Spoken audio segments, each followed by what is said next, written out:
This is a teardown of an HP Pavilion all-in-one PC, model 23-P114. This is a 23-inch touchscreen. The front glass is cracked though, and I'm probably not going to be flipping it over for this teardown because I'm already afraid I'm going to cut a finger. As Mr. Kitty's meowing at me in the background, worried. So there's two screws in the corners. And I believe that should be it for the back plate on this.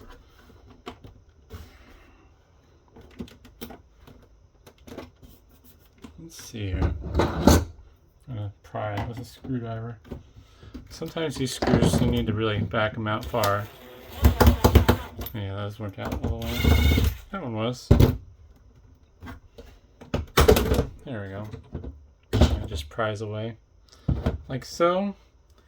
And this one I think might have been a smoker's PC because the dust is really sticky brown. But yeah, so now we're inside. Looks like there's a mixture of Torx and number 2 Phillips head screws. Still has a solid state drive, which is surprising. So there's a screw on the side here to remove the hard drive caddy, which the drive wasn't even attached to. There's the hard drive caddy. What'd I inherit? 120 gig CS900 solid state drive. That's sticky. Yuck. And there's 2 screws for the motherboard and shield. Those are not captive screws, so you want to be careful with that. Zoom in here a little bit. Once you get the shield off, you can get to the memory. I'm assuming this is going to be DDR3. Yeah, so a nice 8 gig stick of PC3 12800L. It's actually turning out to be a pretty good gem. I do not expect there to be much for a processor in here, considering this heatsink. Oops. And looks like we're in Torx 15 territory now. So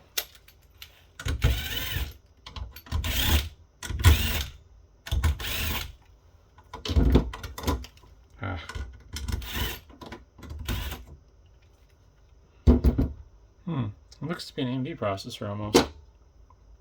I didn't look up the specs of this before I started tearing it down. Didn't really care. Now, I've removed the hard drive cable. Ta-da! Gonna remove the CD-ROM cable. Now, the CD drive does require a Phillips screw to remove. Let's do this with the drill. Should grab number 2 Phillips. You loosen that screw, this will just slide out sideways. Didn't get the screw loose enough apparently. It's in the bind.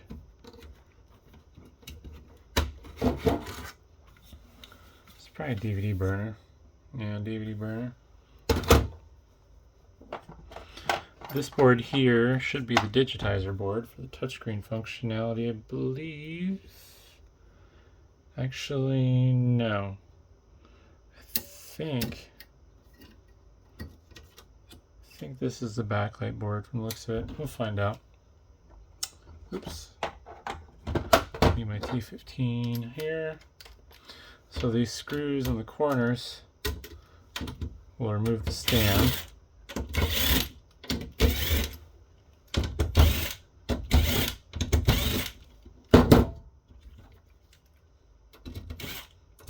Something's holding me hostage here.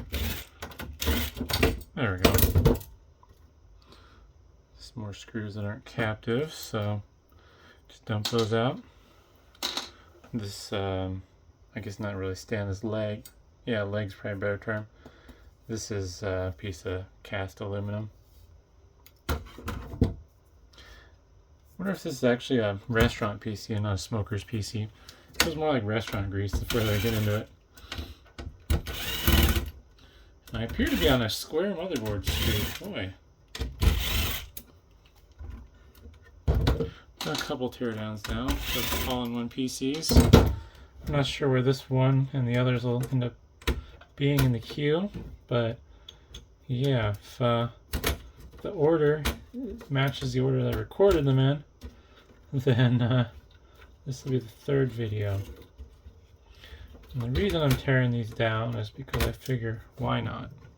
I'm gonna have to do it anyways, and then people can see how they come apart if they have one they need to fix. So here's the motherboard. Is there any markings on that CPU? Oh yeah, it's AMD. Wipe the thermal paste off of my finger. Not sure what that is.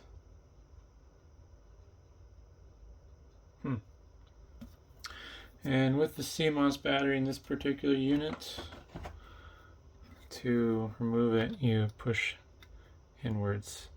So that direction, through the slit, ideally something plastic. And then once you get past those little clips, you lift it up and it'll more than likely flip and fly out like that. But there's the wireless card in this unit. Otherwise, with a lot of these touchscreen units, the touchscreen is not, or the touchscreen and the display are one unit, so you're not going to be able to replace one or the other. And realistically, with how hard it is to find parts for these types of things, you're better off just replacing the whole PC. As unfortunate as it is, because it's just not worth selling the parts out of these things. Even these drive cables, like I probably could sell them, but they're just going to go in my wire bin because I have no use for them. Darn. Also, I still need a 3-pin connector of this style of connector. I'm hoping I get really lucky and I just stumble across one, but I might see if I can modify a 4-pin. 3 screws here on this fan. Here's the fan part number. Let's see here. There's gonna be screws all over the place by the time I'm done. How are you connected?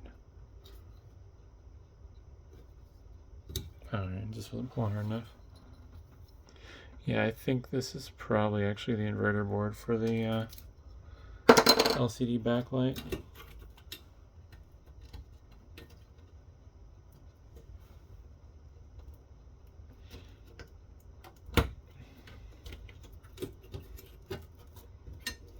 Undo some of these cables.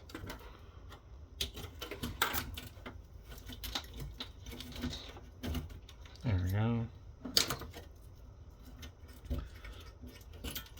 So, got a big shield here on the back for the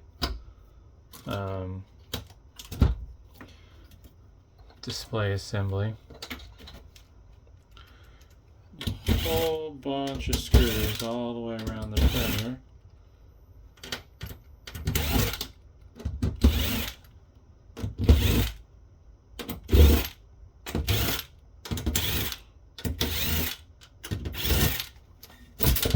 Once you get those all loose, if you get them all loose, there we go, should lift off.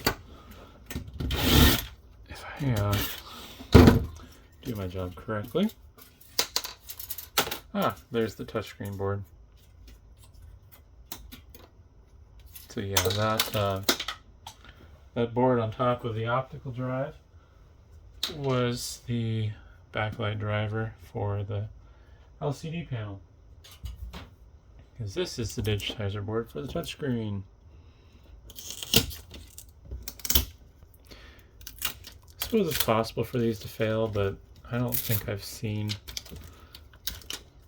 anyone talking about, oh, the digitizer board failed. But yeah, Porky, what? Alright, somebody wants to be in the video. What, mister? Meow. Not dinner time yet? goofball. Oh boy. I think he's crying for food. Huh. That's interesting. This was already kind of loose, so somebody might have tried taking that apart. Otherwise though, let's see here.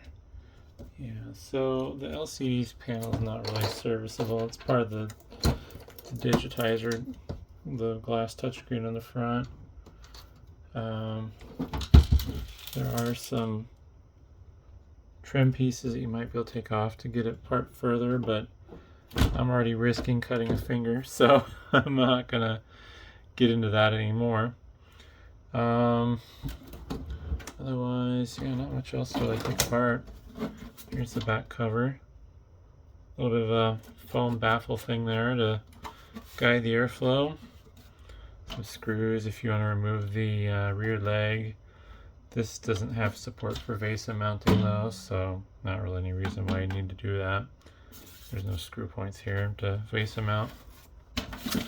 But yeah, I think that's all there is to see, so hopefully that was interesting, and thanks for watching.